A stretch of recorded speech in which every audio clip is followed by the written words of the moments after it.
My name is Kemi Nandap, and I'm the Comptroller General of Nigeria Immigration Service. Today begins our annual conference for the Comptroller General 2024 annual conference. The purpose of this conference is for us to sit down together with all stakeholders, with our vendors, to assess our challenges and to assess what opportunities are there for us, and to also chart a path to create a strategy for us to see how best to position the service for the coming years, and to also create an avenue where we can look for opportunities to actually develop the service in a much better light. My name is K.T. Udo, Deputy Comptroller of Immigration, Service Public Relations Officer. Why we are all gathered here this morning is the Nigerian Immigration Service Comptroller General's Annual Conference 2024, with the theme Enhancing Border Security and Migration Management in a Globalized World. Challenges and opportunities for Nigeria. Our expectations from this event is largely stock-taking. We're coming to review where we are and where we are headed. The essence is to formulate policies, to know the gaps, the perceived gaps in the system, with a view of addressing them.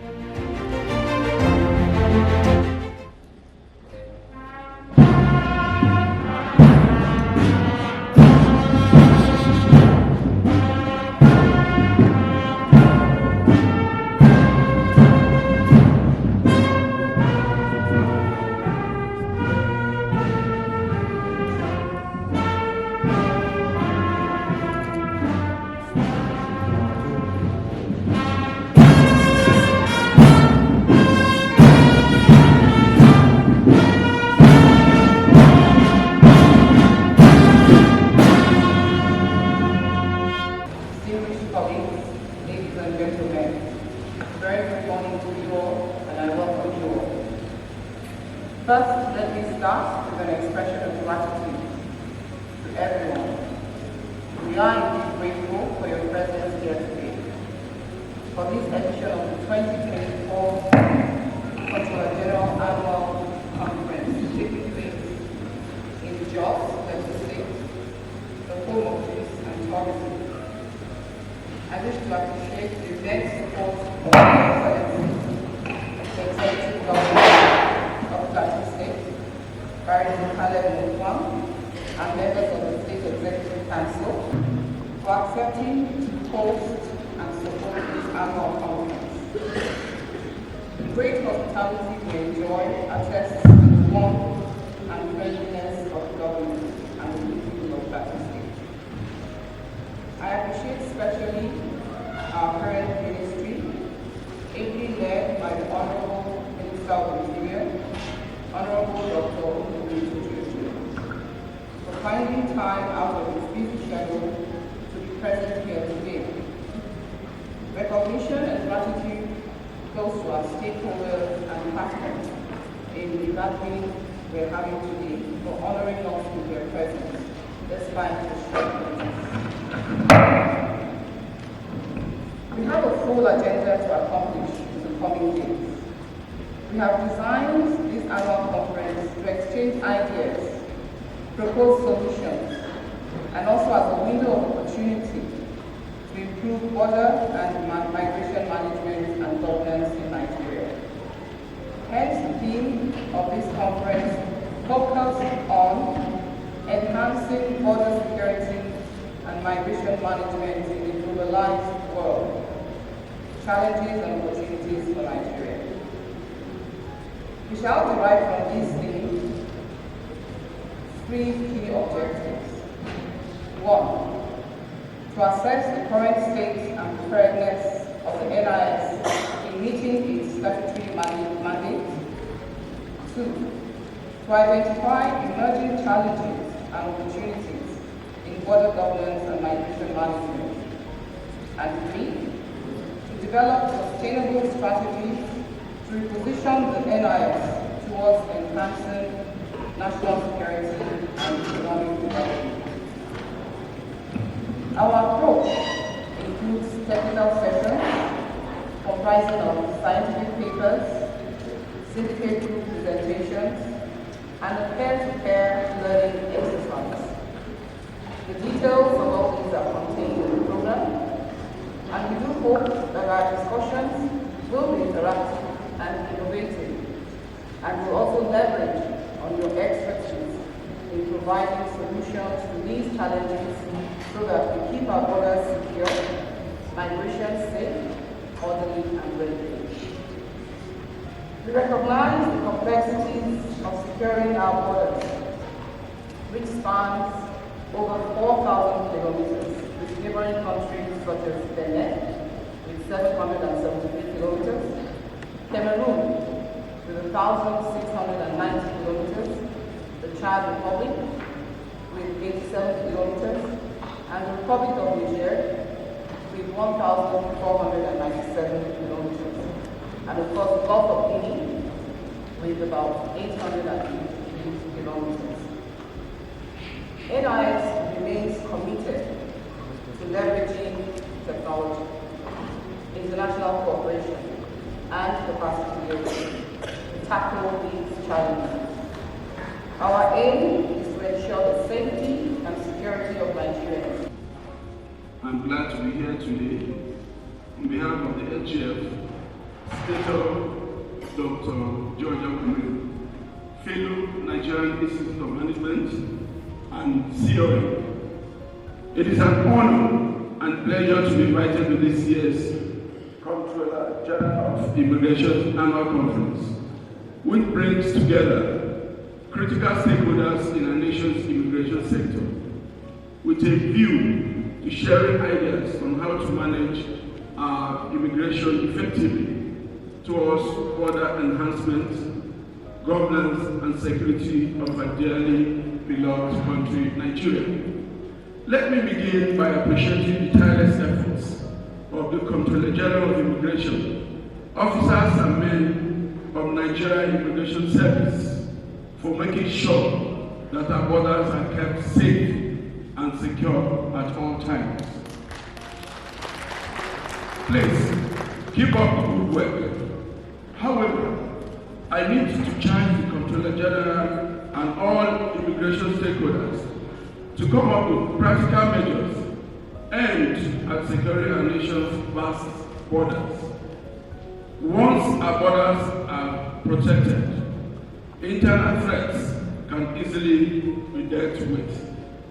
So, the time for return is over. It is time for action.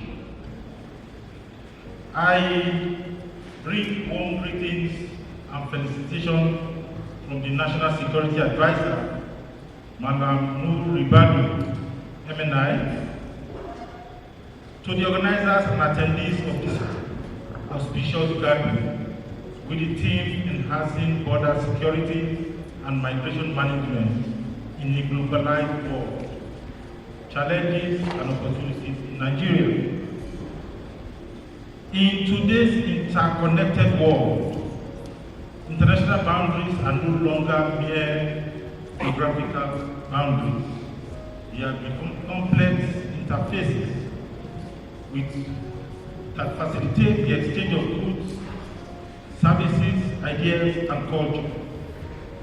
However, this increased connectivity also poses significant challenges to the national security, economic stability, and social cohesion.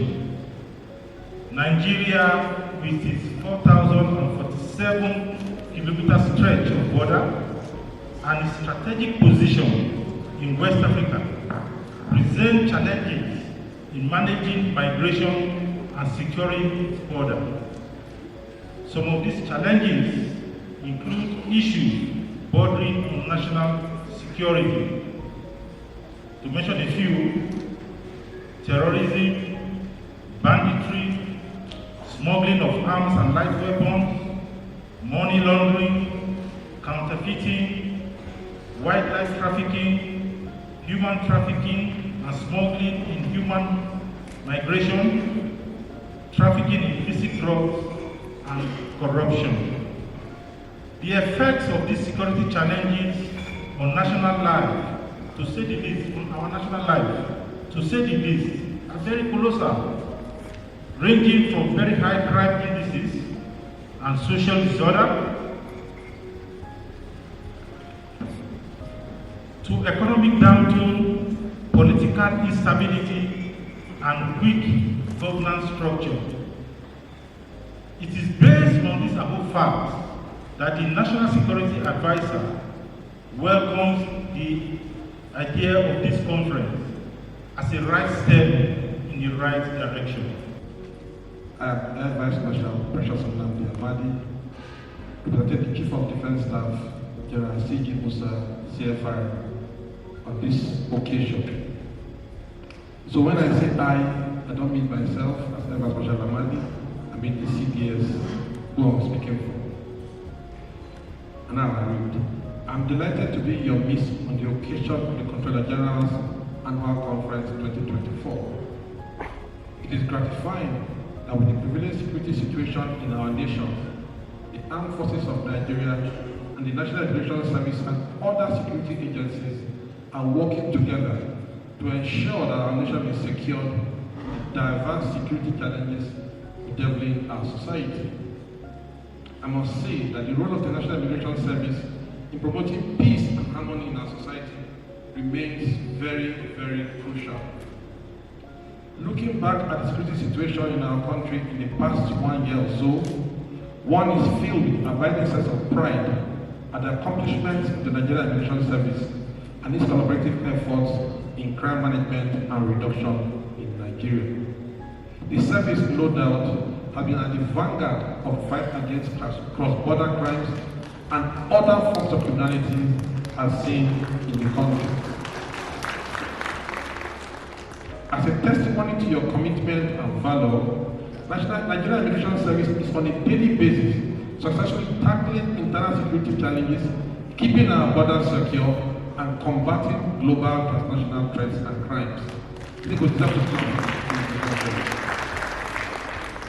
I therefore wish to congratulate the Comptroller General of the Nigerian Immigration Service for her commitment to nation building and urge the service not to rest on its laurels. The importance of Nigerian Immigration Service as a principal border security agency in Nigeria is well acknowledged, as the service is responsible for securing our national borders generally. Therefore, the theme of this retreat and conference, which is enhancing border security and migration management in a globalized world, challenges and opportunities for Nigeria, is very apt and well thought out. The 21st century has been generally described as the Silicon Age because it is technologically driven. It then behoves on Nigerian Immigration Service and other security agencies to chart a new course using technology as the basis to ensure effective provision of border security for our dear country, Nigeria. The world all over, and the direct effects of uncontrolled migration and porous borders has been major subjects of concern as it impacts negatively on national security. The reason why all hands must be on deck to support the Nigerian Immigration Service in its major role of ensuring that our borders remain safe and secure for Nigeria to make progress. This conference, therefore, is an excellent forum to galvanize all stakeholders to develop a new template to cope with border security and emerging security threats that our nation is going to face in the coming years. I want to seize the opportunity to congratulate the highly esteemed Comptroller General of the Immigration Service on the occasion of this conference. The Armed Forces of Nigeria and the Nigerian Immigration Service will continue to collaborate and and synergize towards effective protection of our citizenry from those who seek to do us harm through our borders. Once again, I say a big congratulations to the entire members of Nigerian Immigration Service and wish this conference successful deliberation and good outcomes. I have AIG Okoro Julius Alawari, AIG Zone 4, recording, representing the Inspector General of Police, Kayode Ewetukun, who is unavoidably absent, sent me to come here to represent him.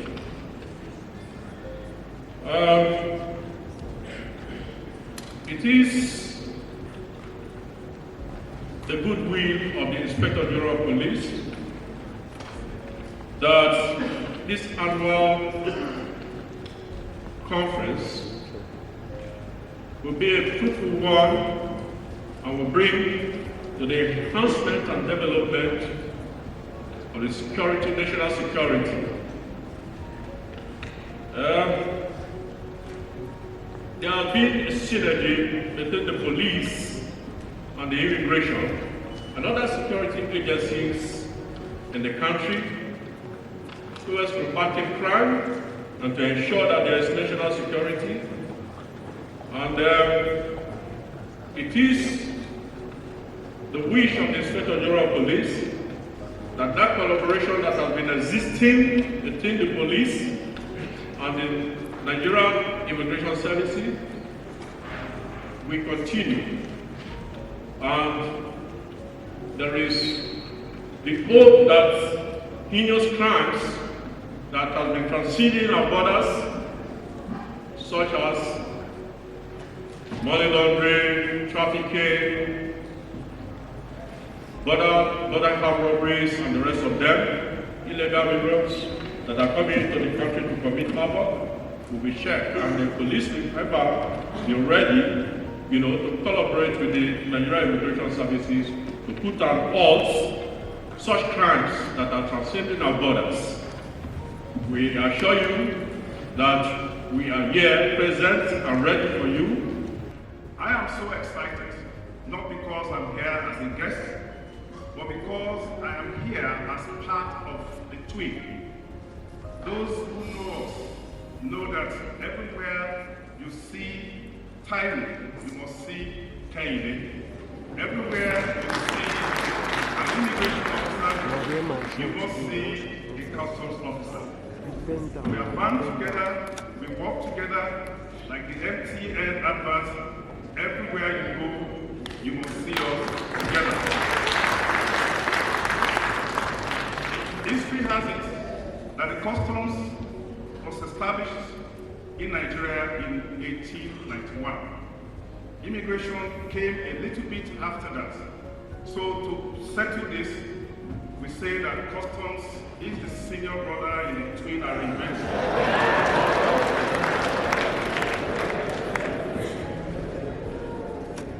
But I bring you felicitations from officers and men of the Nigerian Customs Service on this auspicious occasion of the 2024 annual conference, whose theme is enhancing border security and migration management in the globalized world.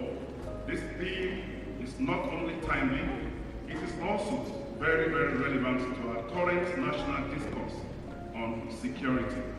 Previous speakers have alluded to the importance of cooperation and collaboration in managing border security. The issue of migration has therefore become a central concern for all of us, particularly given the complex security challenges that we face as a nation. The interconnected nature of our threats requires a coordinated response from all of us responsible for border management and national security. I therefore like to commend Nigerian Immigration Service for its exemplary commitment to securing our borders, particularly through our joint border patrol operations. The synergy between our agencies has yielded significant results in addressing cross-border security challenges and the facilitation of legitimate movement of people and travel and goods across our borders. The recent initiatives, for example, the Migration Information and Data Analysis System, MIDAS, and the enhanced e-passport system have significantly improved our nation's border management capacity.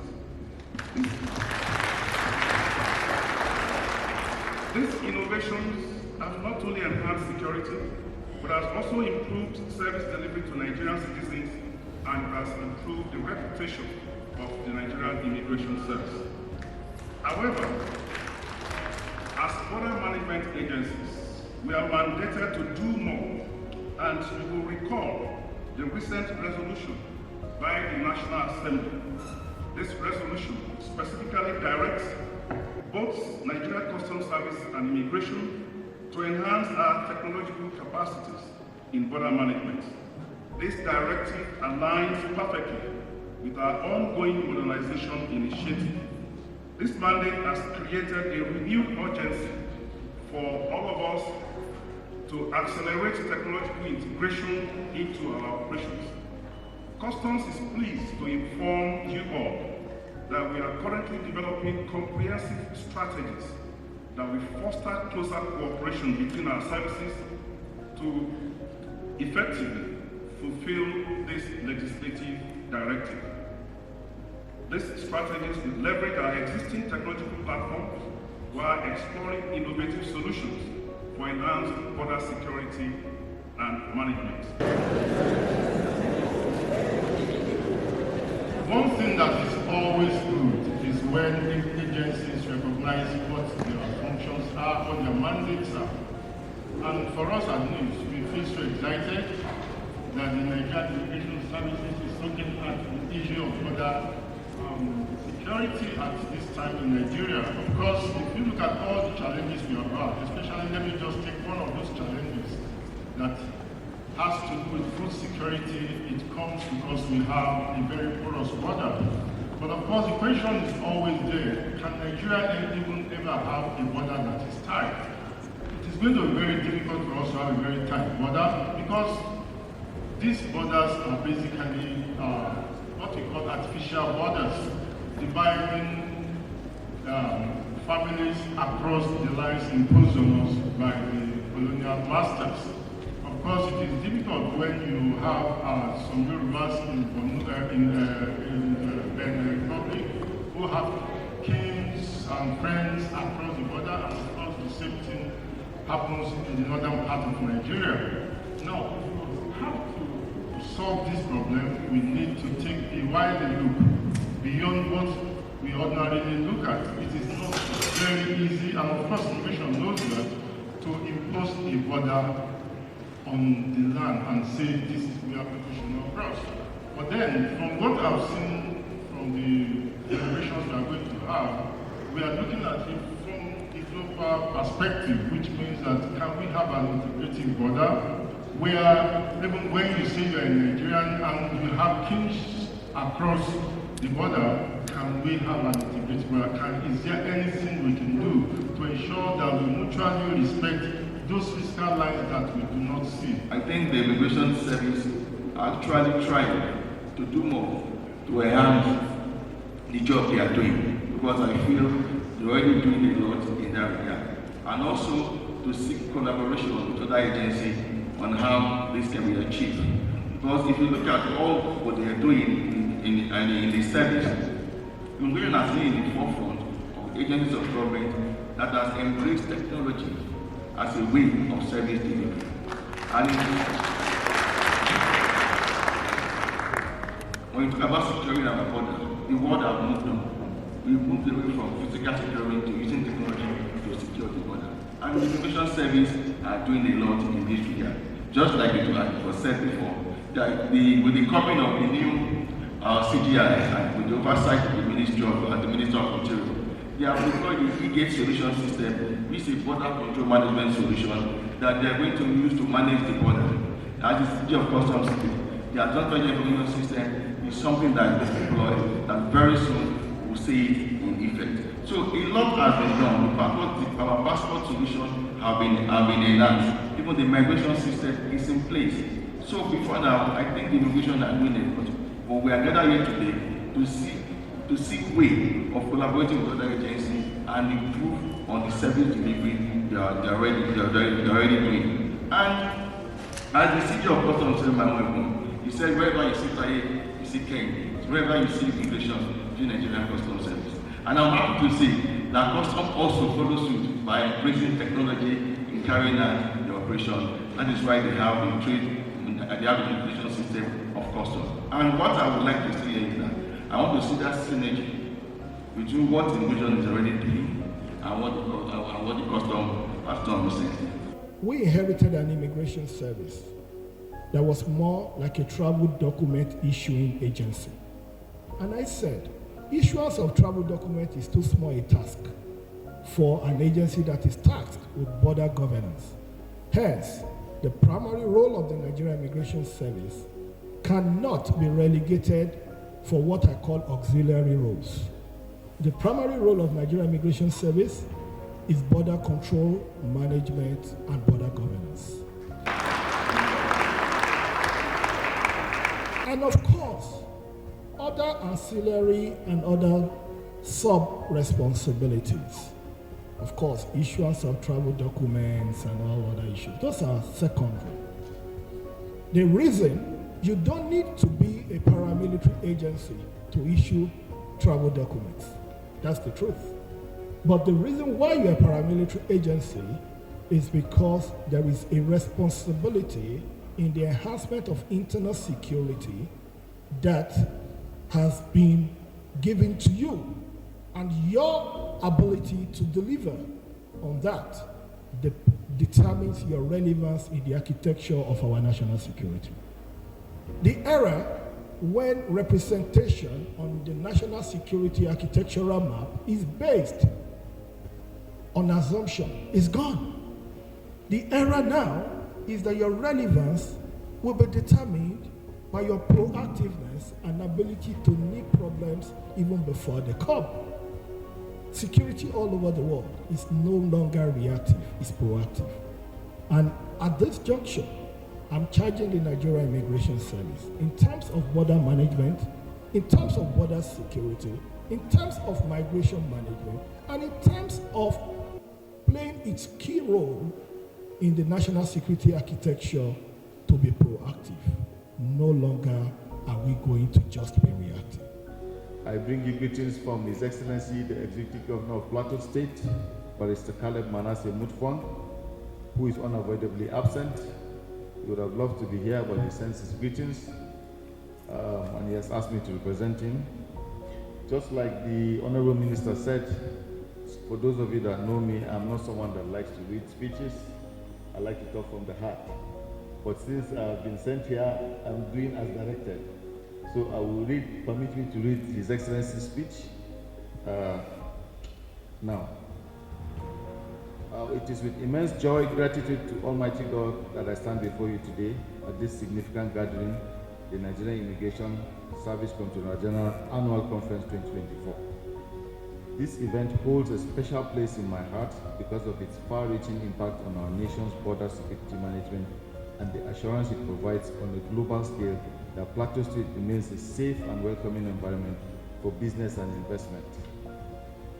I am particularly delighted to welcome everyone who has journeyed to join us here, especially the Comptroller General of Immigration, our esteemed Kemi Nandab, whose leadership has introduced commendable initiatives for border security management.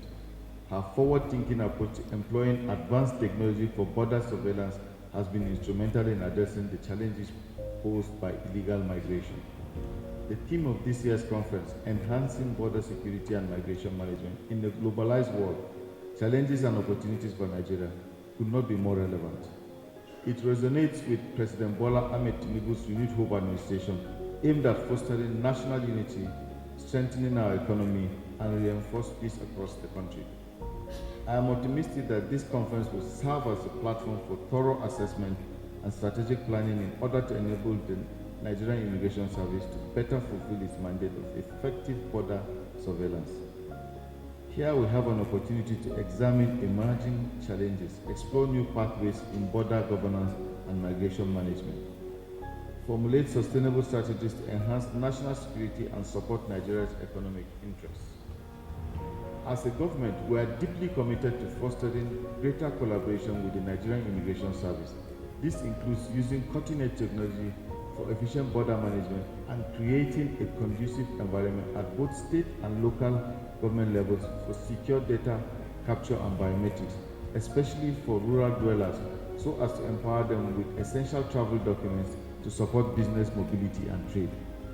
Plateau State, as you know, has faced its share of border-related challenges, with individuals from neighboring countries sometimes entering without proper checks.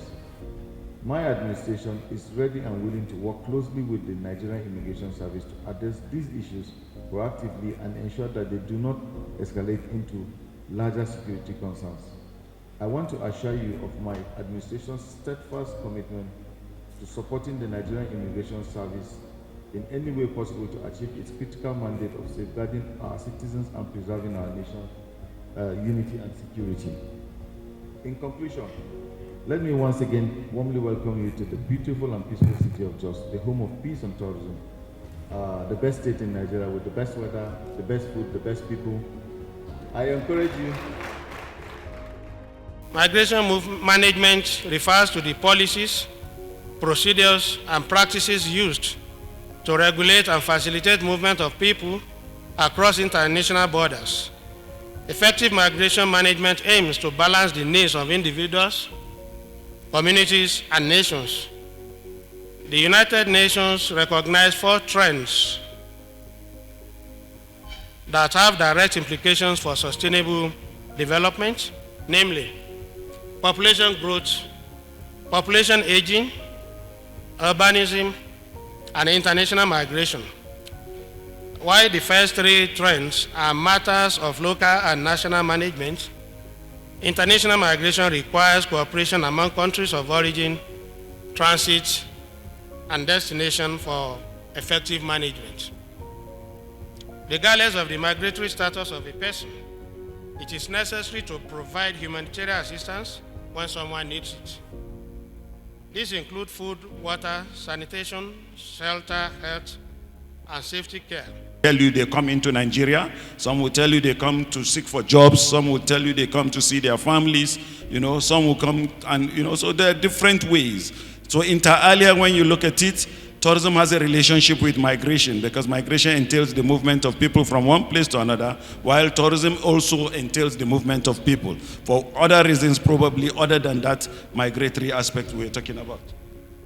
So there's a complex interaction between tourism and migration. Sometimes you hardly even differentiate what happens between a migrant, either worker or somebody who is coming for tourism, because some might even hide behind the facade of tourism and tell you they are here, to do one thing or the other. Later you see them seeking for jobs, seeking for opportunities, and what have you. So that thin line of difference is where we expect you as officials, to look into so that you could be able to differentiate and give a proper segmentation and meaning. So that when statistics is being taken, you could be able to give us statistics of who is a tourist and who is a migrant. Because these are 2 sets of people. One contributes to the economy while the other seeks to gain from the economy, isn't it? So that's why we need you to understand the differences between these 2, even though the thin line of difference is, sometimes not clearly seen. Set accuracy on double digit because Nigerian banks give loan on double digits. Then they get the money into the system, they sell it on double digits, they take the money out. Then we look actually in the recent, call them investors in Nigeria or the economic terrorists against our nation. And what is the standard for measuring those who actually came to invest properly in Nigeria or those who came to exploit us? Because there's a common phenomenon in Nigeria. Once we see a white man coming as an investor, we celebrate them, we give them all the necessary facilities they want. But when it comes to Nigerians, we give a very stringent condition. Once all these policies are streamlined and has been implemented, I believe we will go a long way. However, we need to also strengthen what we call tourism education. Let people know that this is an industry that has come to stay. It's not something that we'll just talk about by the way. We thank you, the Federal Minister of Education has introduced tourism as a course of study to secondary school students now. That's one of the entrepreneurship courses. As I speak with you, those people were arrested in our detention facilities and our headquarters. The other one is also going to Belarus with counterfeit passports. So I'm just, first, as I said, just to corroborate the technological advancement we have made progress in immigration. They did a good job of the papers they presented. I would have loved that the government of Plateau State were here or represented, because the topic of tourism is a very important topic for Plateau State. And they should have been here to listen to what is being said. Sir, I think Oga Paradan read my mind. Why? Because we're talking about interagency collaboration. I will want you, sir, to take it to Malam Nur Ribadu. Is key, very, very key. Maybe there should be legislation on it. Because he's a living witness. He was my controller when something happened in Kano. Without the interagency collaboration, it's either of the two. Maybe by now I'm late or they mime me. I could have been maimed. But because of the interagency collaboration with the DSS and Oga Paradan, that time he was controller in Kano, they were able to tell me from one place to the other. I spent 6 months, I didn't sleep on my bed. We have no problem with policies and act in there. Our problem is not law. Our problem is not formulation of law. Our problem is implementation of law. Let's get that clear. Once we can implement our law, we have sufficient laws in Nigeria. In fact, we have more than enough law, more than enough policies to use. But the problem is always implementation. Most of them are not implemented. Some of them are not implementable. Well, we are here to learn, and we have to learn from each other. We are bound to correct ourselves. And something is missing on challenges of border patrol. That is, on that synergy we are saying, there should be a key critical point of superiority complex and inferiority complex, which is negating the service and some other people are taking lead. We are talking of, I noted it, interagency rivalry, because we have too many agencies that don't have need to be where they are. I was surprised when the Deputy Director for the Office of the National Security Advisor listed so many agencies, relevant and irrelevant agencies in strategic places. Our funds from the presidency for the border security. I was in the training school when the Honorable Minister made some comment. Because when he finished, I said, Honorable Minister, the city cannot deliver if you don't support her with the necessary tools to deliver. From experience that is being shared, I enjoy adequate information sharing and adequate cooperation and collaboration within the communities, NIS, and all other stakeholders in that area. I think it's a case study that NIS can adopt. My name is DCG IAM Haliru, MFR. The purpose of this conference is for us to reposition NIS, to see the service move to a greater height, and as a retired officer to contribute our quota to see how standard will be maintained in the service. Especially the way you look at the Comptroller General of Nigeria Immigration Service today, Kemi Nanda. She has worked in various places. She headed command. She worked in zonal office. She served in headquarters. So she's experienced. She's good to go. But there are certain things that they are lacking because of the past leaders. There are indisciplines that they left, and there are forums of actions of operation that we left. Our primary role in NIS is to police our national borders, just to patrol them effectively and efficiently. I am Deputy Comptroller General of Immigration, Dominic Obeta Asogwa, PhD. I retired last year from the NIS. We are very, very grateful to be here today, courtesy of the Comptroller General of Immigration, who kick-started this Comptroller General Conference again after others that managed immigration before him stopped. We are grateful that we are coming together again to brainstorm on how to enhance the Nigerian Immigration Service, how to improve it generally. The discussion today is generally on how to improve Nigerian Immigration Service and also attract direct foreign investment, from visitors, how to enhance border security and also migration management. You heard three presenters came, one professor and another director from Office of the National Security Advisor, and a lecturer too, a very senior lecturer from Bauchi Polytechnic. All talked on strategies. So many points were raised as per how we can improve immigration generally. I am Deputy Comptroller General N.A. Ibrahim, retired fellow of Security Institute FSI, and I retired from the Nigerian Immigration Service in 2019. That's about 5 years ago now. Well, today has been wonderful in the sense that we are able to come for this Comptroller General Conference in Jos, and it's been nice. We appreciate the extension of the invitation to our colleagues, particularly the retired DCGs and the retired Comptroller Generals.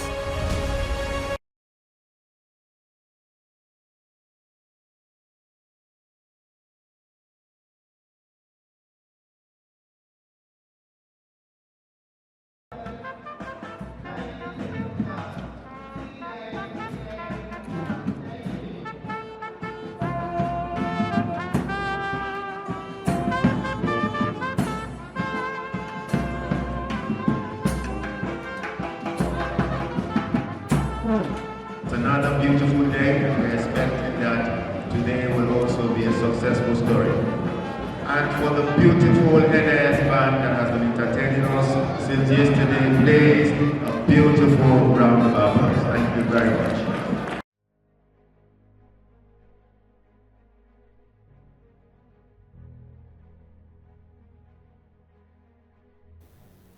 much. Yesterday began with arrival of our guests and participants, and after that we had a welcome address by the Comptroller General appreciating the government and the people of Plateau State for the warm reception and hospitality, and charging participants to be at their best in the course of this program so we can fashion a way forward for the NIS. That was followed by the short documentary projecting the massive achievements of the NIS and peeping into the future with that wonderful documentary that we saw yesterday. We had goodwill messages from so many stakeholders, from the government at the federal level, from representatives of MDAs, security chiefs, from the diplomatic community, and the one from the NIS family, of course, was delivered by our father in NIS at the moment, Senator UK Umar, who gave the goodwill message on behalf of CGs and DCGs retired.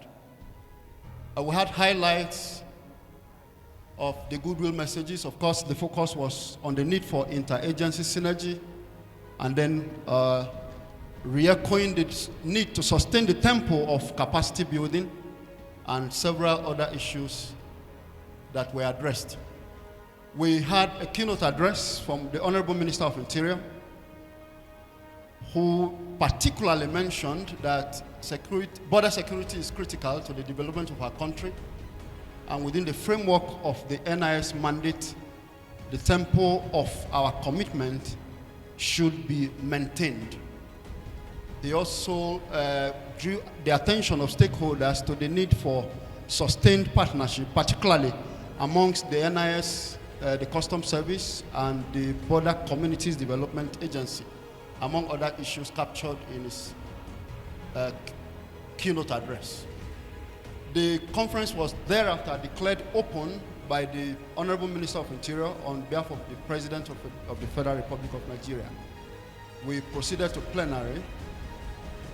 We had 3 papers presented by learned scholars. The first paper was on strengthening border governance and migration management through reinvigorated interagency synergy. That was done by Mr. A. Laro, a Deputy Director who took the paper in the stead of the National Coordinator of this Counter-Terrorism Center at the Office of the National Security Advisor. He reinforced the need for synergy amongst relevant stakeholders as we collectively work towards resolving issues around border governance. We had a second paper on maximizing the benefits of migration through tourism and FDIs. It was delivered by the Director of the Center for Career Services, Federal Polytechnic Bauchi, and he spoke eloquently on the massive benefits of tourism and FDIs through efficient and effective migration management vis-a-vis the very critical role of the NIS in the whole matter. We had a paper again delivered by Professor Elias Wahab on behalf of the DG NIPS on the topic Policy, Security, and Migration Governance in Nigeria. And the prof spoke to the need for embracing technological innovations in advancing our border security and governance strategies. He particularly mentioned that the need for deployment of artificial intelligence cannot be overemphasized. The 3 papers were well and very properly moderated by one of our own, one of our best, Dr. EBU Ifadi, DCG retired. And the recap he did, I was telling my colleagues that it was like presenting another paper. We had comments, questions, and answers were given. And eventually, we had syndicate familiarization so that the groups can know themselves. And as we have told you already, we will attach 2 persons from the Secretariat, 2 of our officers from the Secretariat to cover all that you are going to do so that we can make your work very easy and as fast as possible. The imposition of immigration attaches in foreign missions, developing means to track stolen passports, to make passports and visa tamper-proof or at least tamper-resistant, profiling out, focusing on trouble spots in the world, deployment of technology to manage mobility. I think immigration is far ahead by our assessments among the nations in Africa, 54 member nations. I can categorically tell you that we are technology-driven, far ahead of the services. Madam CG Ma, good morning, Ma. My great pleasure to be meeting you in person. On behalf of other women, I know there are no women in the Nigerian immigration, but yes, now they say everybody is sir. But I want you to know that we're very proud of you, and we know you will do great things, and we are standing behind you. Before my session, it's very difficult to do a stress management session in 30 minutes, but I'll do my best. Ma, please, I want to ask for your permission to take charge of this hall. So when I say stand, I know you're my orgas. Please, I beg, stand. No vex. It's just part of it. And Madam has given me the permission. So right now I'm in charge, at least for 30 minutes. A document is going around. You will need to fill that form. And at the end, you look at it to see. It's a stress questionnaire. And it's going to help you know your level of stress. I think it will make sense for us to talk. And at the end, you don't know your own level of stress. So you assess yourself. I don't have to assess you. It's a very simple document. And that document is going around right now. So permit me to also note that I'll be moving around quite a lot, so I don't have to stand there. My session is slightly different from the regular sessions. So if you see me calm down, it's because I have to calm down for us to continue. So today we're talking about mastering time management, achieving work-life harmony, strategies for reducing stress and boosting productivity. The last speaker said we have like the think tank of the Nigerian immigration here in the room, and that goes to say that your job is already stressful. The journey here has been stressful and it's going to continue being stressful, but life itself is stressful, but you have to look for a way to manage the stress. Stress will not stop, just the way he said security threats will not end, but you will be able. I want to start with a very first lesson. Very first lesson. Before I go down, I noticed that we don't clap properly. Clapping is part of wellness, so please, this is the way to clap. When you say clap, clap like this. It's not for the person, you are doing it for yourself. It's a health boosting activity. So can we clap properly? That way. For 1 minute, it's a task. We're going to clap for 1 minute. Put your feet, clap properly. 1, 2, 3, go!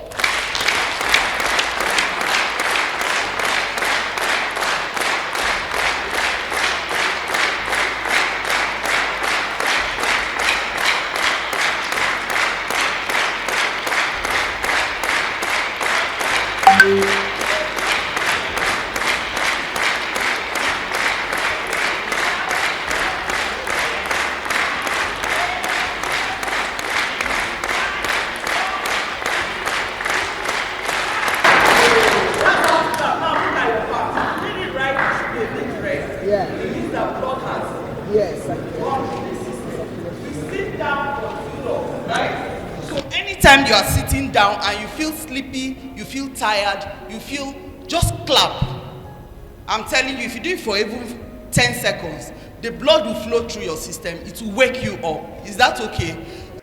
Looking at the identity theft, identity fraud is one of the emerging and pervasive security risk, which is really common.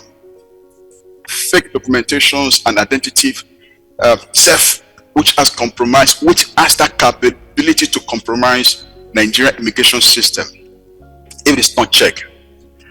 Human trafficking, irregular migrations, overstaying of visitors, and weak data management enforcement.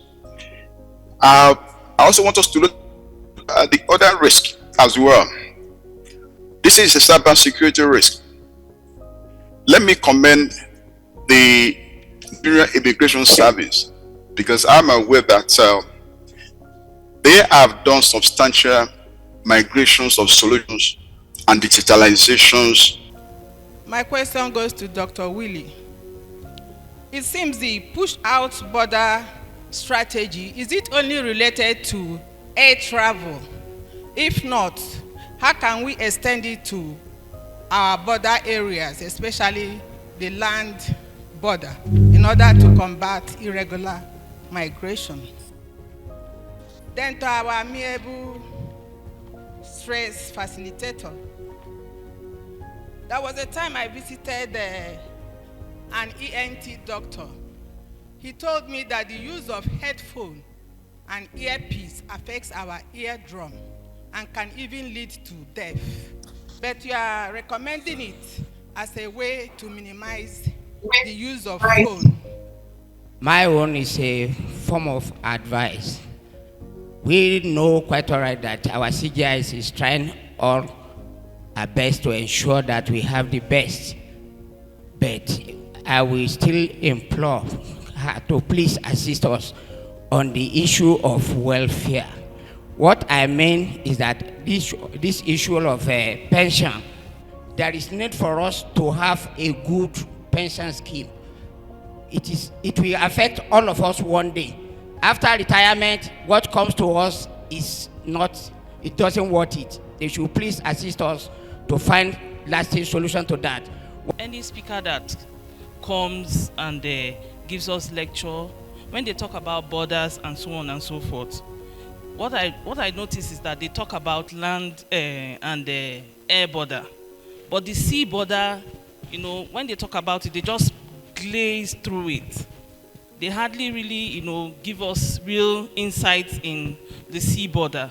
So my question is this: we are talking about building digital skills and capabilities. How far have we gone in incorporating this into the sea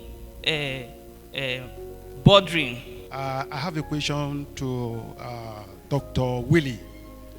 My question is, one, the issue you made mention that the transnational or transborder threat that is being experienced globally, we are yet to witness it fully in Nigeria. My question is that, one, the issue of transborder is on the offing. We are experiencing it live in Nigeria. That is one. Two, Nigerian has a very complex border system, if you like, just replica of the American type of border. One, in terms of expanse, American has one of the longest border, which they call the geometric border, or if you like, you call it 49 parallel. That is a latitude that divides America from Canada. And they have a very serious problem. And this, we also have it in Nigeria. If you look at the borderline between Niger, which will have almost 1,000 plus, and at the eastern border with Cameroon, which is the longest border we have, which is 1.6 something thousand, if you like. So these are problems we have. Apart from the riparian state we have, which Nigeria is part, that is the Lake Chad region, where we converge with 4 countries. That is Chad, Cameroon, Niger, and Nigeria, who have a very serious problem of transhumance and other terrorist problem. So, and secondly again, the issue of the collapse. Nigerian border is gradually collapsing. Where our border is collapsing. What I mean is that we are gradually having a borderless border, just like the one, like the Schengen type of border. Now, the question is, what are we doing as a nation to address this problem of borderlessness? Doctor, in the present age now, with the capabilities of AI, which is artificial intelligence, don't you think that AI has also become a global threat? Then the question for Mrs. Dao. I mean, in the situation we are in this country today, no slight, but I'm thinking that stress management is just academics. When we face reality, I say it's just academics. Because when we want to face reality, especially in our country of today, stress management could be very, very difficult and challenging.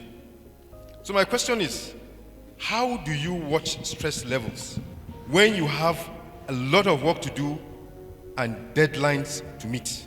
And especially when you have a leader who is very, very result-oriented and you're also on your toes. Morning, sir.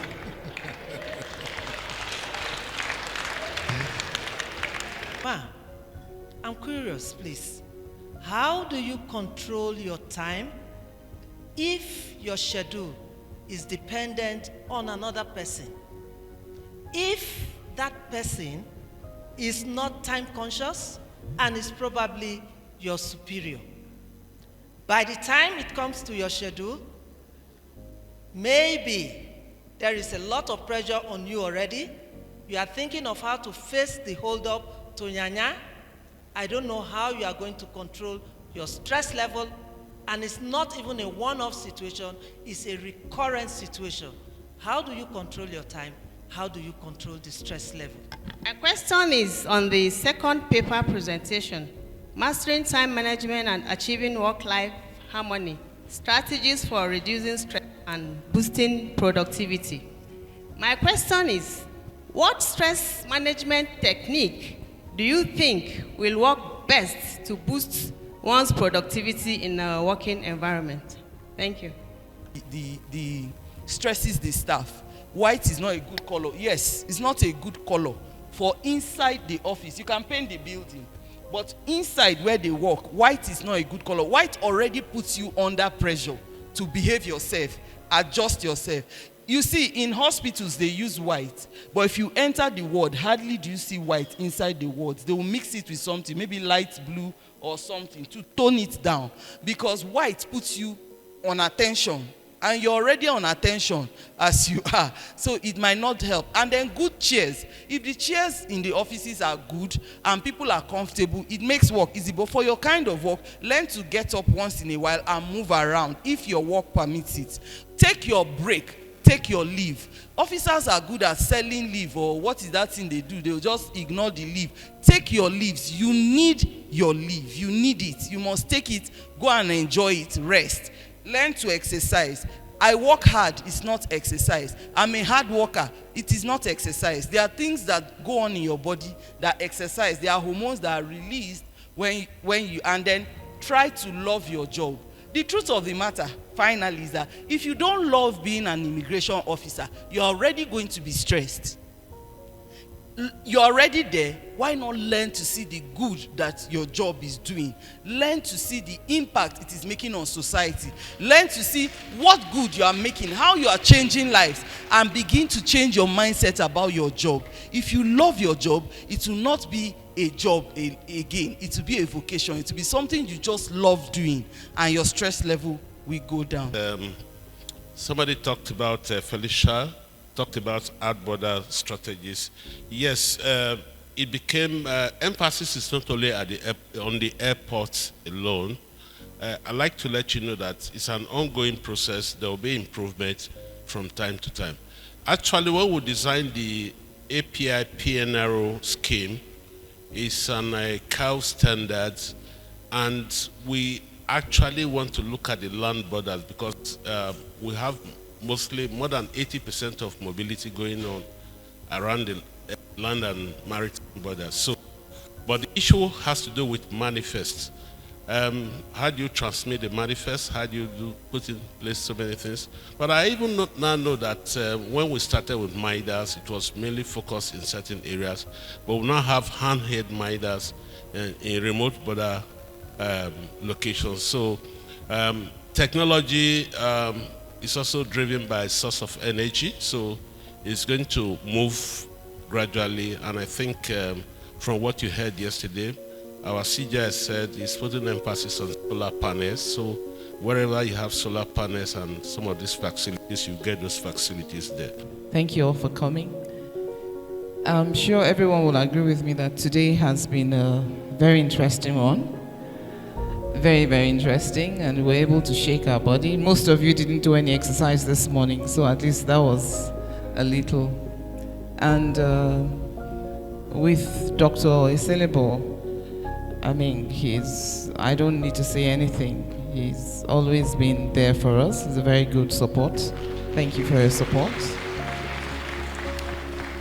And to Dr. Olugbile, honestly, like Oga Paradan said, we should sit down and have a conversation with him. Like you said, we're just starting. We are just starting. And we still have a long way to go. But we are determined and we're committed. So I know that it's something we can do. So we will be leveraging on that, and we'll have a conversation with him, see how we can actually activate some of the things he talks about. Regarding the welfare that Ogadom talked about, trust me, that is it's in the pipeline. Like,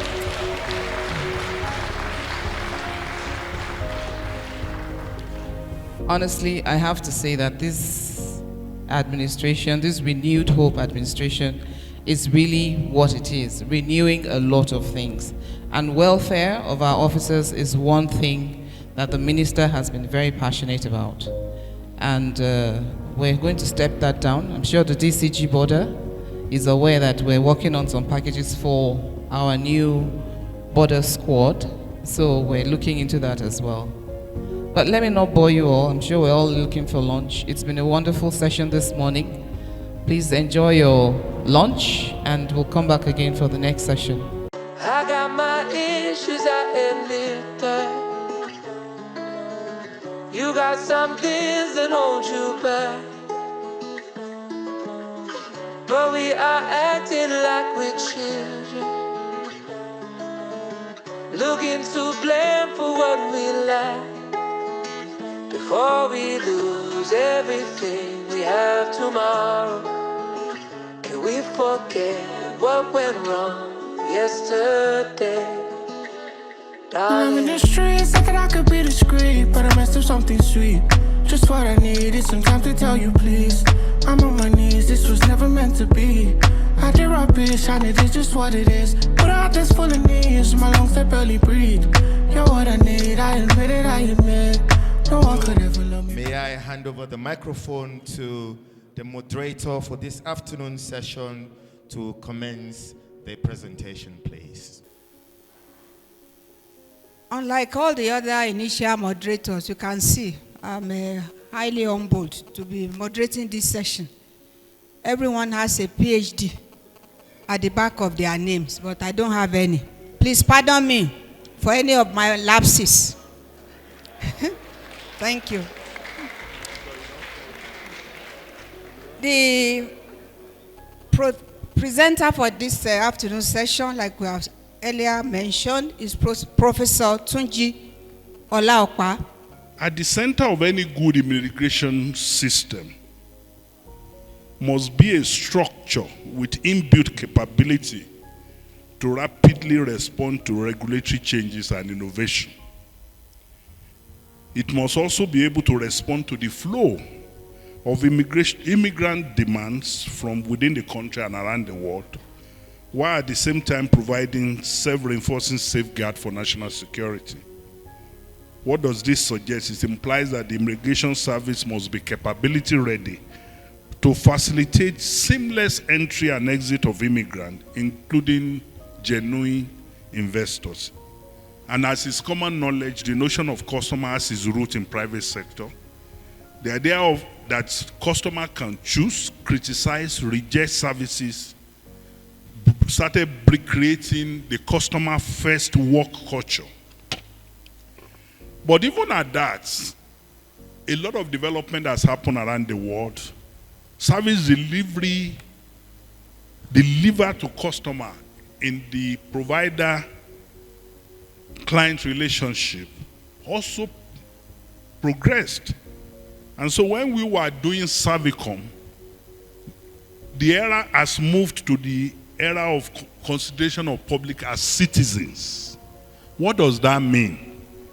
This is a service delivery approach in which citizen participation through the explicit and implicit expression of their needs by different means play essential role in service design and delivery approaches. Thank you once again, Professor, for your brilliant presentation on framework for ensuring that there is improved service delivery in NIS.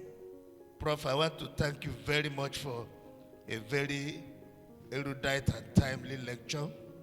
You have made my work a little bit easier because you have identified the things I need to identify.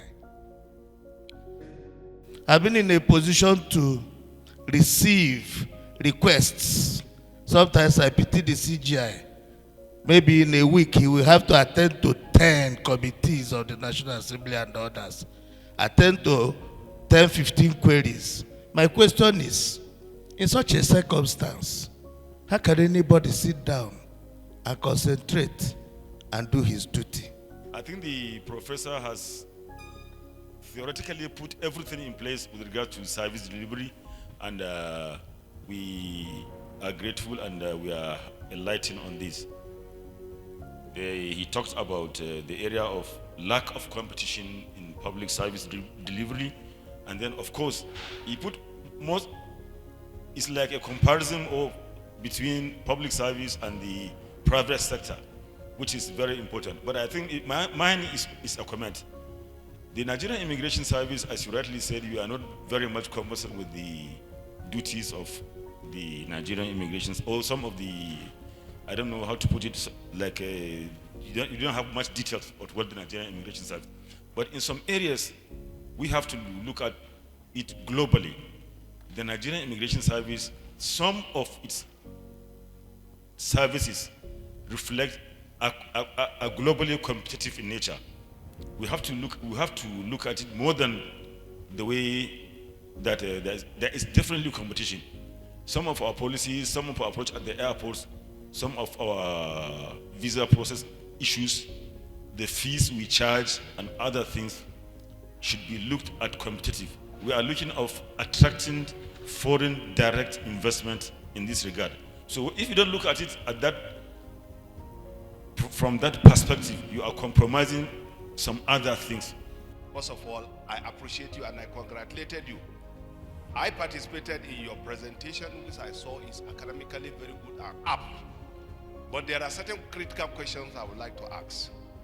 Without policy, there is no roadmap. And without policy, you cannot even achieve anything. But unfortunately, policy in our governance, policies in our leadership, policies in our administration does not work because there is no continuity.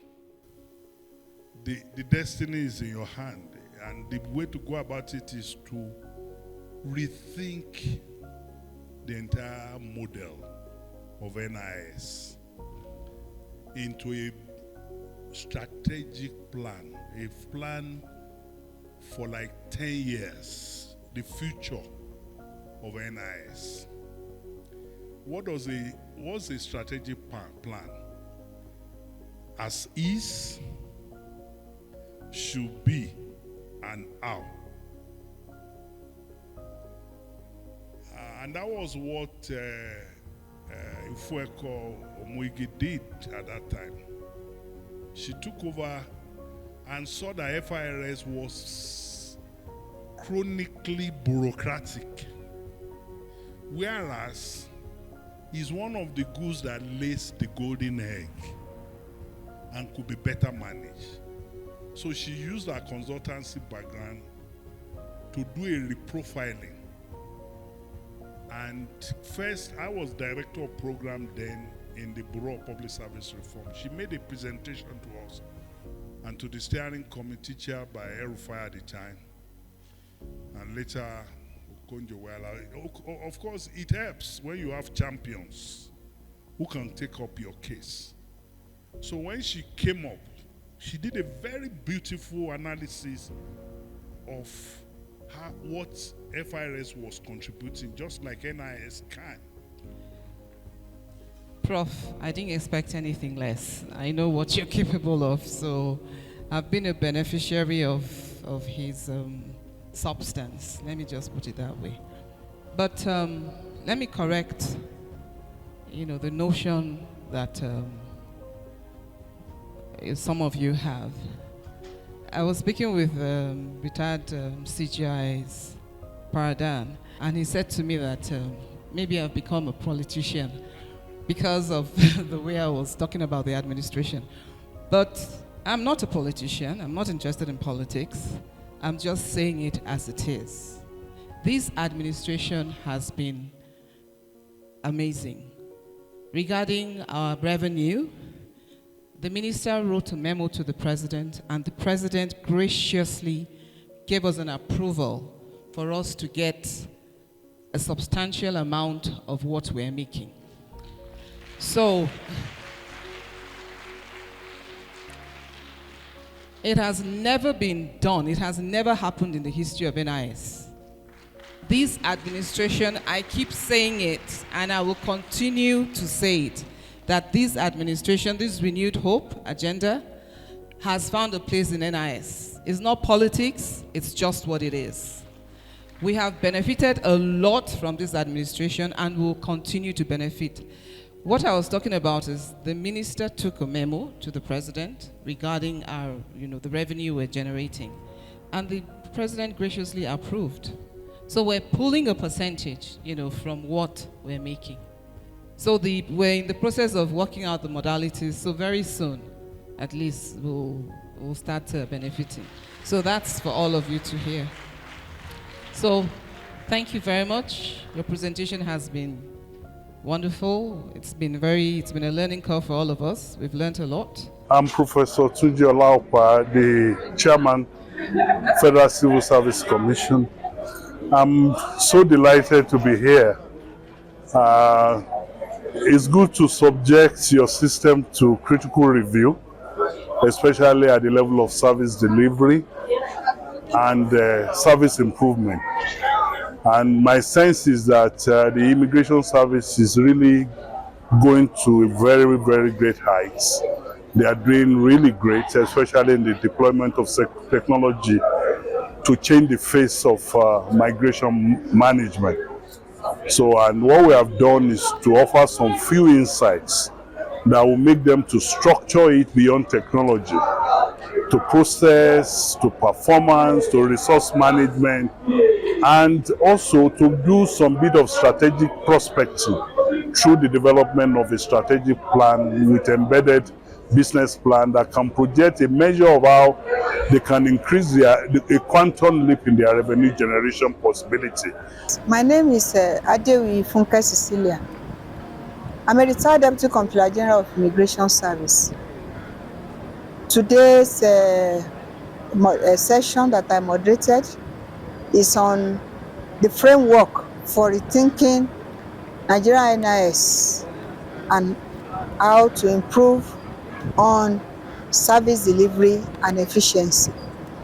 The paper was presented by the erudite Professor Tunji Olaopa, and it was really very, very specific about what is the expectation of the new modern organization like NIS to be able to, provide excellent and quality service that will be able to meet all the customers' needs, and that will be operating like a citizen-centered organization where the customers' welfare are human rights based, where there's respect, and where there is delivery of corporate service that is timely, that is technology driven, and that at the end of the day we enhance the maximum role of NIS as a migration management agency and the border security agency. The lecture has been so very, very insightful and very educative. And I believe that if the content of the lecture are,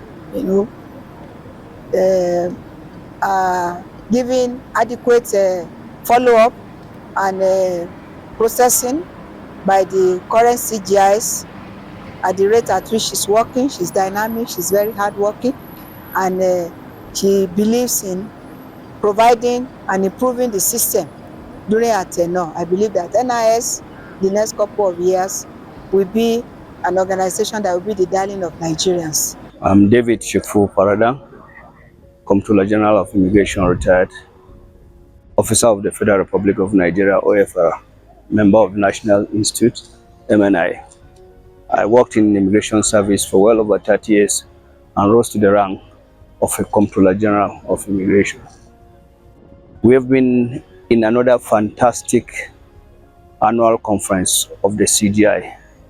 This is a platform that has been carefully chosen for top management of the service, those who are at the top and those who are the management level getting ready to go to the top, to be able to look at current issues concerning migration governance and to be able to prepare plans and strategies for immigration in the years to come. I have been here since the opening ceremony, and the Honorable Minister of Interior, who has been very supportive to the service and who has understood the dynamics of immigration and migration management, has actually supported the service to chart a new course. He's doing a fantastic job, both in terms of welfare, in terms of fashioning and taking advantage of current technologies to position immigration to be among the best of the best. The topics chosen for management to deliberate on, lectures that have been given, have also been well chosen to prepare the next management of immigration officers for providing best services to the Federal Republic of Nigeria in terms of facilitation and security. We are really preparing a generation of officers that are on top of their game. So this conference is a must attend. It's a conference that is well done. The quality of papers and the interaction has been marvelous.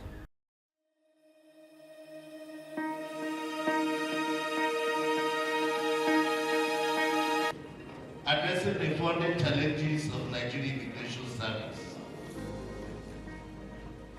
We are looking at this in 4 broad outlines. The overview of the funding sources presently in Nigerian Immigration Service, challenges with the funding situation in NIS, impact of the funding challenges, way forward, recommendations, and I will add implementation strategies. I just want to say one thing, and it should be in line with what Comptroller Bidemi said. If you are not cooperating with the Comptroller General to move the service forward in terms of strategizing and contributing, looking for resources wherever to move your own area forward, then we're not helping matters. Let me say from experience, I was PA/strategic liaison advisor to a Comptroller General. During my time, I went extra mile. Oga Paradan talked about, mentioned Onoja. I also mentioned Onoja. Everybody should leverage on what is in that guy's, the strategies he used to help so many officers, so that people will now leverage on him to know that you have a role to play. Very much for everyone that has contributed, commented, made meaningful contribution to this syndicate session. Team lead, Syndicate A, reactions to the questions and the do you have anything to say to all the issues that have been raised? I stand here to represent my team lead, TCGDK, who is unavoidably absent. I think something cropped up and he had to leave at very short notice. I present Group B, Syndicate Group B, and our presentation this morning, as we have heard, is on rejigging the internal monitoring mechanism and intelligence gathering through the Divisional Immigration Officer. We all know that our Divisional Immigration Offices are more or less comatose. We have to tell ourselves the truth. So with this presentation, we're going to look at the background, what led to the establishment of the DIOs, their functions, the challenges they are facing. Irregular immigrants that were used for this destruction. This was the genesis of how DIOs came into being and we sent to all the local governments in Nigeria. Now we'll quickly look at the functions of the local government immigration officers. One of the functions is intelligent gathering within and outside the immediate grassroots domain, monitoring and surveillance, registration of and documentation of all foreigners residing in the respective local government areas, and paying local government security council meeting. His house happened to be near the abattoir in Kano. They call the place Mayanga. That abattoir place is nearer to his house. So he was slaughtering people and using their blood for money. Are you getting what I'm saying? So when he slaughters, the blood of human being and cow mix together. Sure you understand? You try people noticing. But then he has set people that he has indoctrinated. By the time they come to your road like this and they start misbehaving, immediately they touch it, they started monetizing. So people started asking, what sort of a thing is this? By the time they brought 2 of them, they were able to trace it to Muhammad Marwan's residence.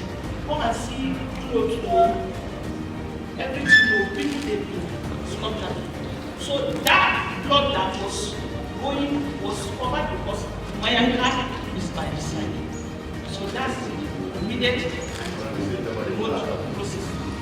Then number 2, please, I want the controllers of the state. Please, be proactive. Draw your DIOs. Because when I was in Nasarawa, if I'm going to security meeting, I will wait for my DIO to go. At the point I started competing with police. I want to appreciate the presentation of the syndicate, bringing to fore the need of the DIOs and the relevance of us recognizing them as part of the needed structure in the administration of the Nigerian Immigration Service. The presenter has made a very beautiful presentation. However, there is a comment I want to make.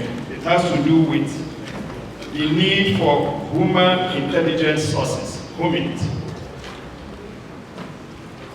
It is a practice globally among intelligence services to have sources, human sources that provide information, and they are usually funded. The police, the DSS, all intelligence services do so. And when funded, even the criminal elements, the underground elements, they work with informants. That's the non-state actors. So the risk or the expectation that DIOs will be very active when resources and when funds are not provided for maintenance of human intelligence sources at this level will be impracticable. I think we should think in this direction. Thank you so much. Permit me to start on the existing protocols. To be able to rejig our DIOs, I think it's important that the management should engage with NOGI, National Union of Local Government Employees, which is an association of all the local government shipmen all over the country, for the need to have a DIO as part of the local government security council. In doing your posting, you must make sure you post people with capacity. There are officers who cannot face chairmen of local government, and so they make us look very relevant. So I just want to add to all controllers of state commands here present that in posting officers to local government, you must look at their capacity. You must look at their capacity to interact. Like Lagos, there is a local government in Bejuleki that allocated 2 plots of land, and it was fenced by the service. For more than 7 years now, the land has not been developed. The same thing at Ojo local government in Lagos. They allocated 2 plots of land, they have fenced the land, but up to now, it has not been developed. Unlike other agencies like the SSS, NDA, all the other security agencies develop their land and they are accommodated there. So, if there is any way the service can develop those lands, it will be good for us in order to accommodate our officers. I said there is need for the NRS to focus on local government, on credible intelligence. Because without credible intelligence, you cannot achieve everything. Say the CGI should take note of the posting of officers to the local government. As they are posting PCOs, they should also post equivalent background or below to head the local government, and they must comply. I say that how you dress depends on how you are dressed. You see, we have to tell ourselves the truth. Before you be recognized by outsiders, and first of all recognized. If you come there to the local government sharing,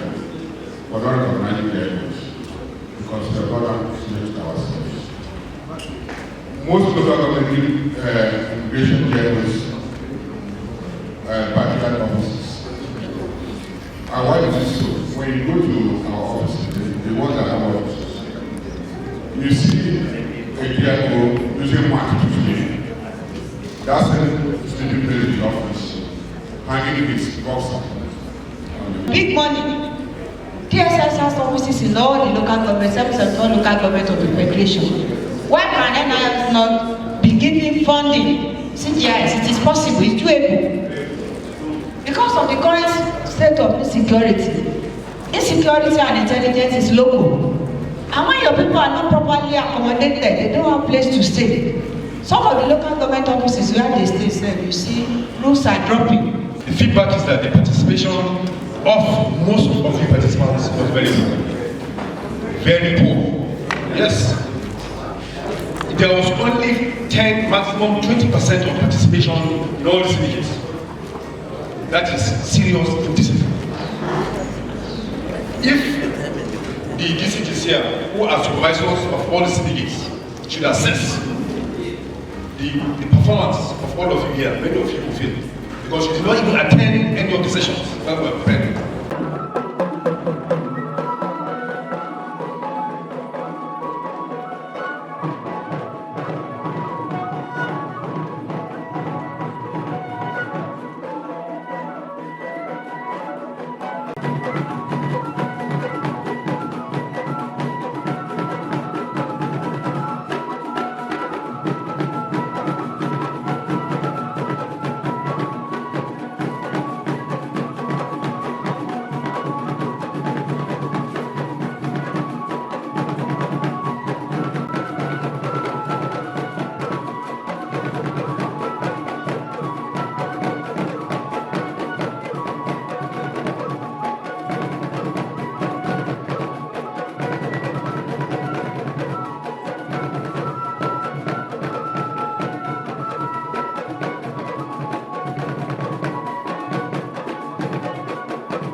Very much, please be seated.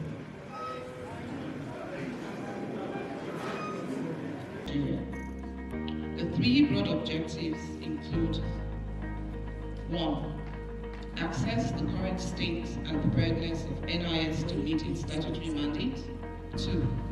Identify emerging challenges and opportunities in border governance and migration management. And 3. Develop sustainable strategies for positioning the NIS towards enhancing national security and economic interests. Conference methodology.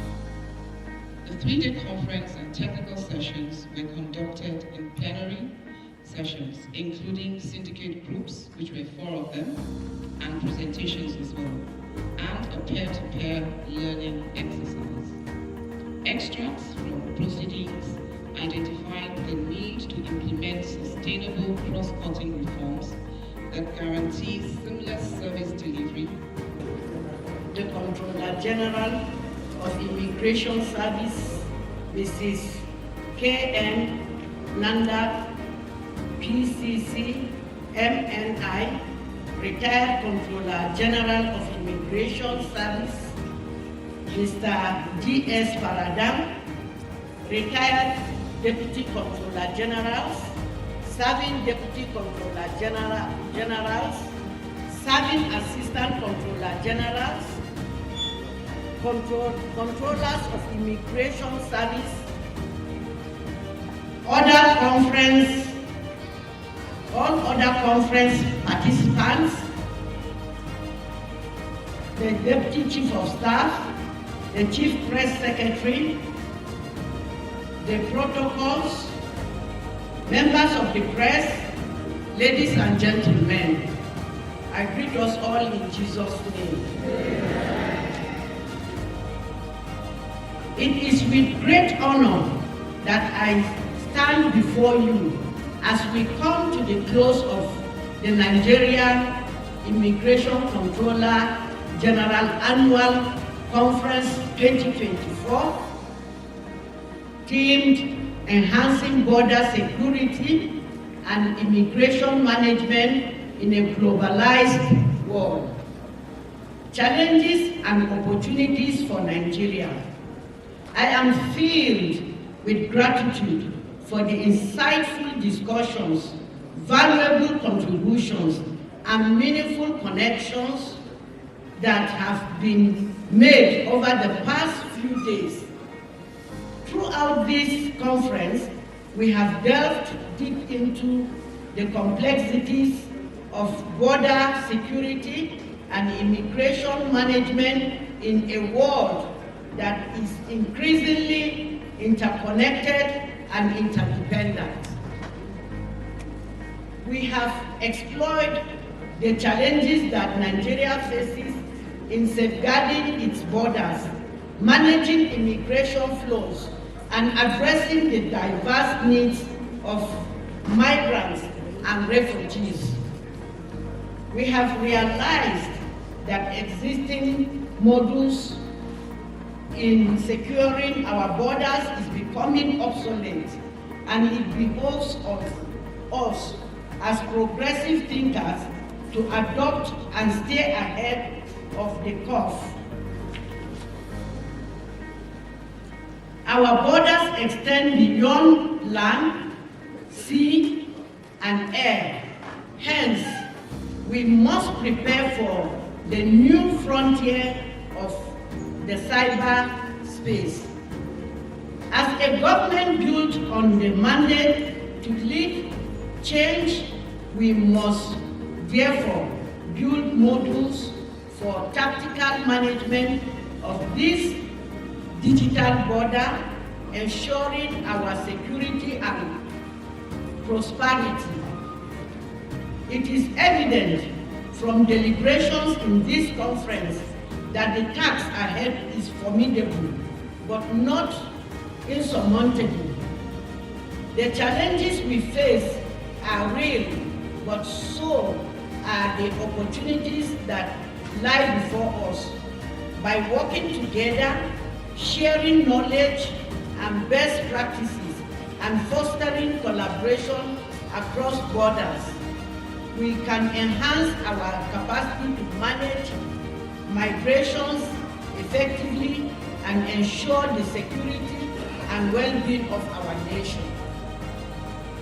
I would like to express my heartfelt gratitude to all the speakers, panelists, and participants who have enriched this conference with their expertise, insights, and perspectives. Your dedication to the cause of border security and immigration management is truly commendable, and I am confident that the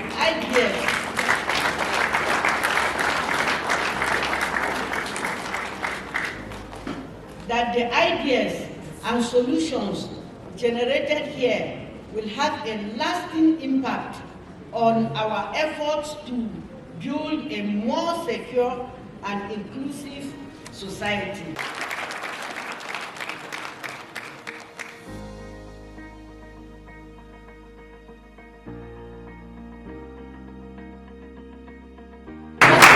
We all came here safely, and I know by the grace of Almighty God, we will get back safely. I want to thank our elders, our fathers, retired DCG, retired CG, retired acting CG, retired DCGs, and our well-wishers who've been here with us from the beginning of this conference.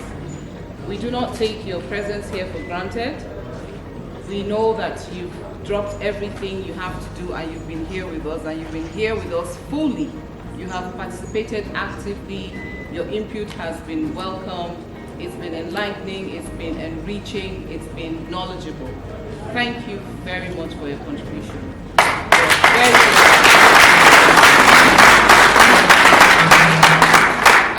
There are a lot of things we can take away from this conference. I personally, I know I have a lot that I've taken away from here. And I know that each and every one of us have gathered or gained one or two things from this conference. Not just officially, but personally as well. We've learned how to make sure that our seniors, we look up to them, we learn from them, we look at them, we regard them as our mentors, and also appreciate them, show them respect, like Oga Adok was saying about Oga Prajan's his scoring him in training school and how respectful he is. So I think I have taken a lot from that. I have taken a lot from such conversations. And I hope that each and every one of us will have taken something from this. But officially, a lot has been said. And I expect no more from any one of you. I expect a lot from you as well. The least person here is a controller. And we're all in leadership positions, every single one of us. As a controller, it's either you're in a command or you have a formation you're heading, or you have a unit you're heading. So you have people that you can mentor, you have people that you can lead. So I urge you all, as you go back to your various commands or your various units, thank you.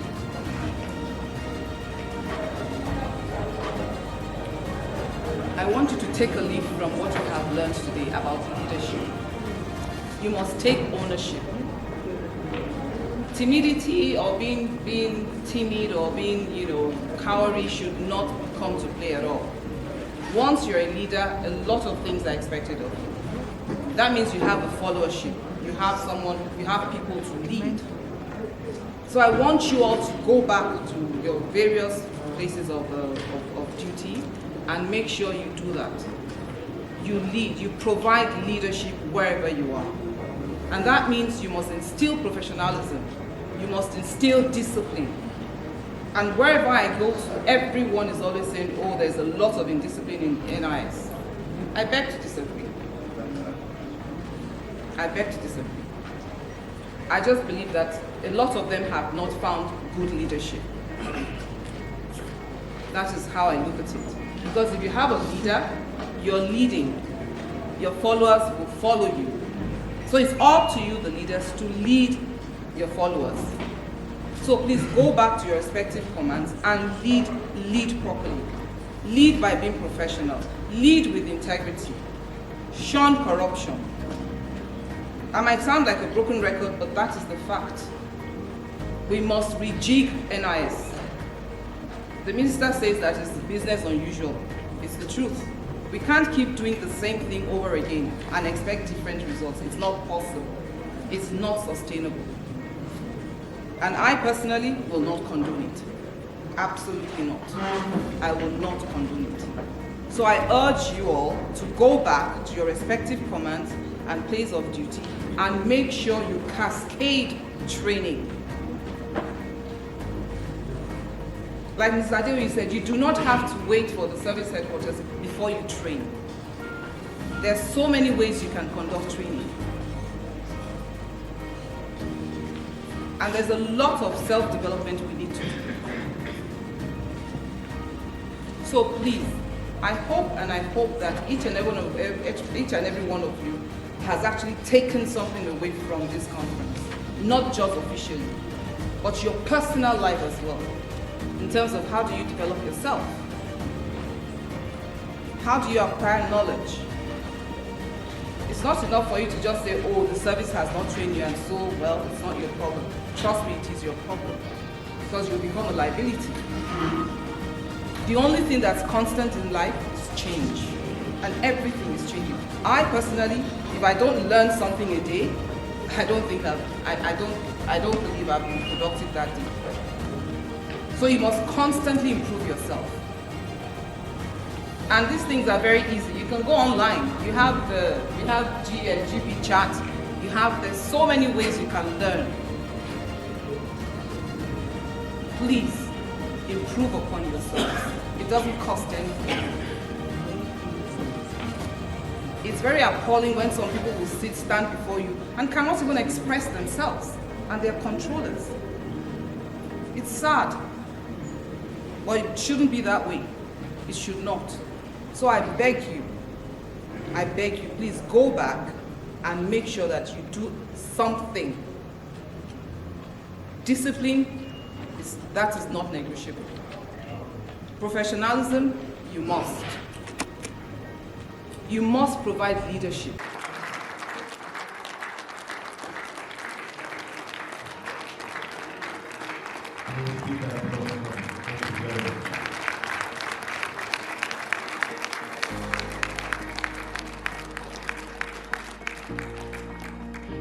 My name is Kemi Nadab, the Comptroller General, Nigerian Immigration Service. We just ended the annual conference, the 6th one. That's the 6th annual conference of the Comptroller General. And we've been here for 3 days now. We started on the 30th of November. We ended today, the 2nd. It was a very wonderful experience. So we had resource persons from different areas of specialization. We had people from NIBS, we had people from security agencies, and the presentations were very robust, very engaging, and there was a lot of knowledge transfer. We had peer-to-peer transfer as well of knowledge, and we also had the Syndicate presentation. And the papers presented actually spoke to the theme of this year's conference, which was enhancing border security and migration management in a globalized world, challenges and opportunities for Nigeria. So the essence of this conference is actually, I can say 3 things, 3 objectives. First of all, is for us to assess currently where NIS is, what is our strength presently. And then secondly, of course, to look for what opportunities are there do we have, what are the challenges we have. And then thirdly, is for us to come up with strategies, with an actionable roadmap, to actually take NIS to another level, to the next level in terms of performance, in terms of activities, in terms of border governance. And what that does, what we've come up with in terms of the communique, once it's implemented, once it becomes a policy document or a policy framework, it will go a long way in actually contributing to the socio-economic development in this administration, this President Bola Ahmed Tinubu Renewed Hope Agenda administration. I know it will find a place in this administration because what it will do then is in terms of internal security, in terms of our border management, and not just for NIS, but also other interagencies, other agencies that actually work or are related to border management. So it's going to be a collaborative effort. It's going to improve on interagency collaboration as well. So overall, I'm very happy with the conference.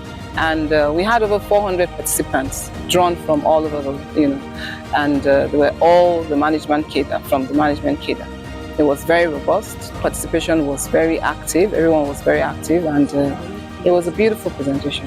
And going forward, I think next year, we will build on what we've learned for this year. And I expect next year will be a much better one. Thank you.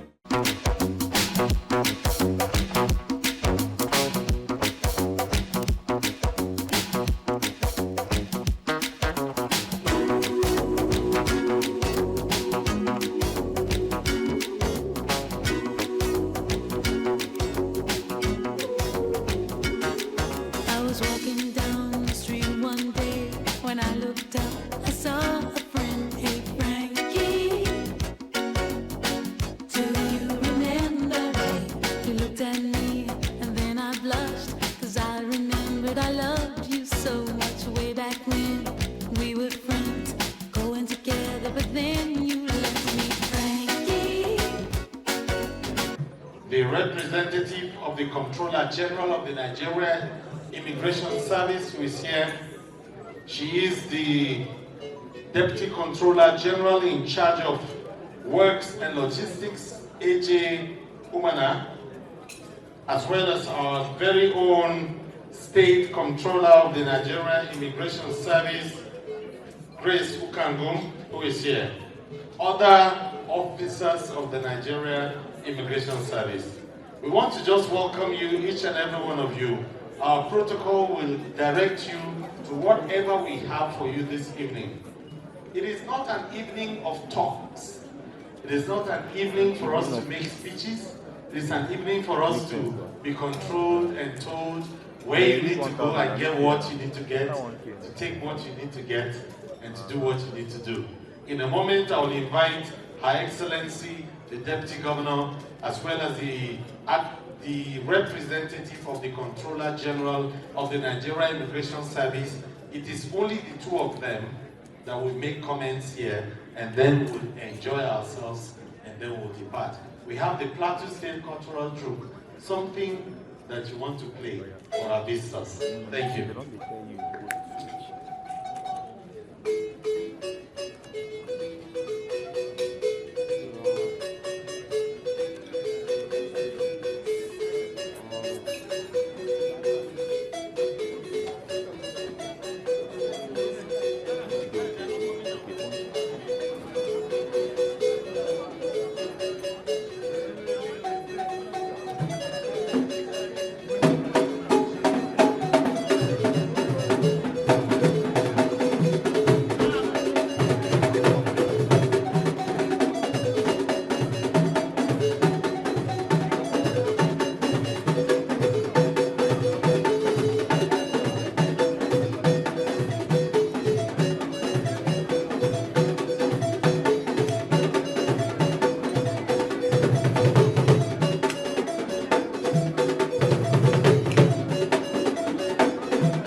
secure our borders.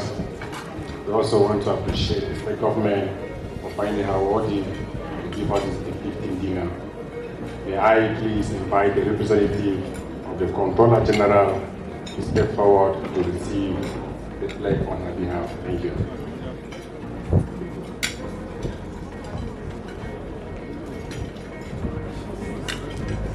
Please, can we put our hands together for her?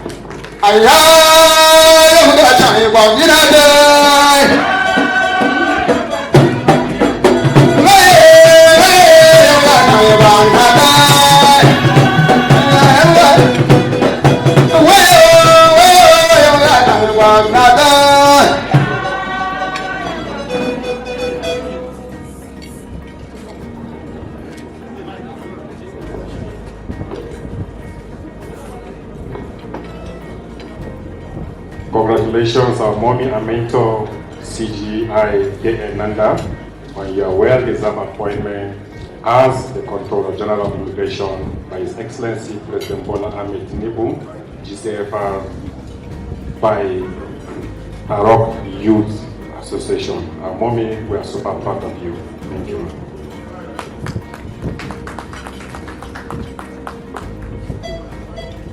On behalf of my amiable Comptroller General, your daughter, our pride. Did you hear that? Yeah, she is our pride. Yes. Madam Kemi Nana Nandab, and receive this congratulatory plate. Thank you so much. That's the home much given, much required. I assure you, on our behalf, more will be done to make it happen. His Excellency, the Executive Governor of the Plateau State, Barrister Caleb Mutfwang, here represented by the Deputy Governor, whom God is to be here. Oh my God, colleagues, senior colleagues, retired, serving, Nigerian Immigration Service and sister agencies here present, members of the State Executive Council here present, distinguished ladies and gentlemen, good evening. On behalf of the Comptroller General of Nigerian Immigration Service, Madam Kemi Nana Nanda, your daughter, your wife, our pride, I'll say again, the one with whom we are so pleased, our leader. I want to thank so very much the government and the people of Plateau State. You not only opened your doors wide unto us, you opened your arms even wider. You provided an enabling environment for us to hold this annual Comptroller General's Conference. I must assure His Excellency that so much was achieved in these few days that we were here. The Nigerian Immigration Service, because of this gathering here on the plateau, the service will become better. I am sure we have already that mindset, whatever all we need, for a more functional, more productive, more efficient Nigerian Immigration Service. We have already, taken it in, and it's all because of the enabling environment, the beauty, the hospitality, the fruitfulness. The first time I came to Jos was my undergraduate days, my botany class. We came on an excursion, and that was the first time I ate watermelon on Sherry Hills. Jos remains fruitful. The Plateau remains fruitful even up to today. And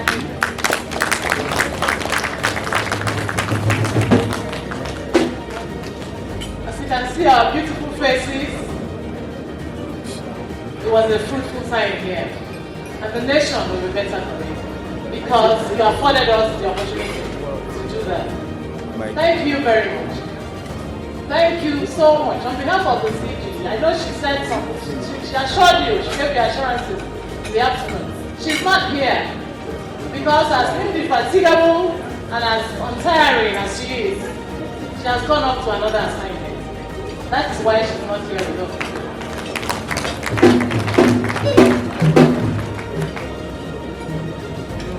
I pray for the Comptroller General of Immigration Service, Mrs. K.M. Nanda, ably represented by DCG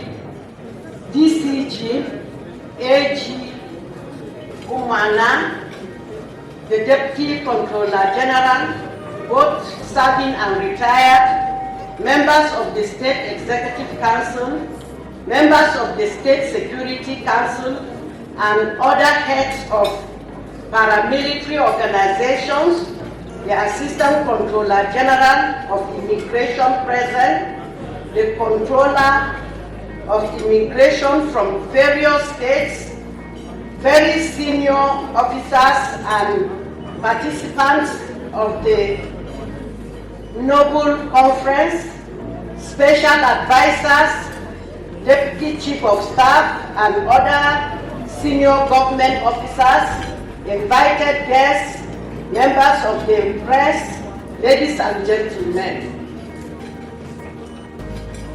On behalf of His Excellency, the Executive Governor of Plateau State, Barrister Caleb Manasseh Mutfang, the government of Plateau State, and the good people of Plateau State, we want to sincerely appreciate the Nigerian Immigration Service for the few days that you have spent on the plateau. There's a proverb in Hausa that says,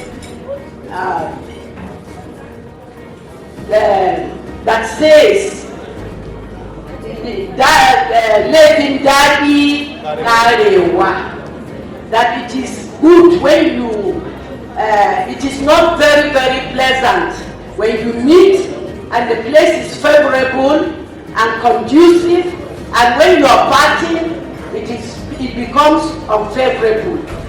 We want to tell you that on behalf of His Excellency and the good people of Plateau State, that we are indeed delighted to have you people on the plateau.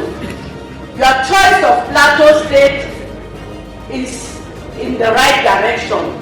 You did not make a mistake at all, especially our daughter, who has the Comptroller General, who has made the choice and decision to come to Plateau State to host the annual conference of Nigerian immigration.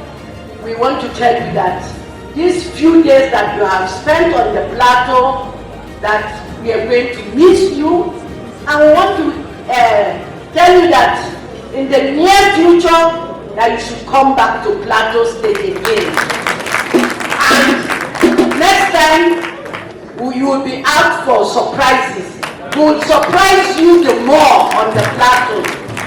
We want to appreciate you for coming, and we wish you the best of luck.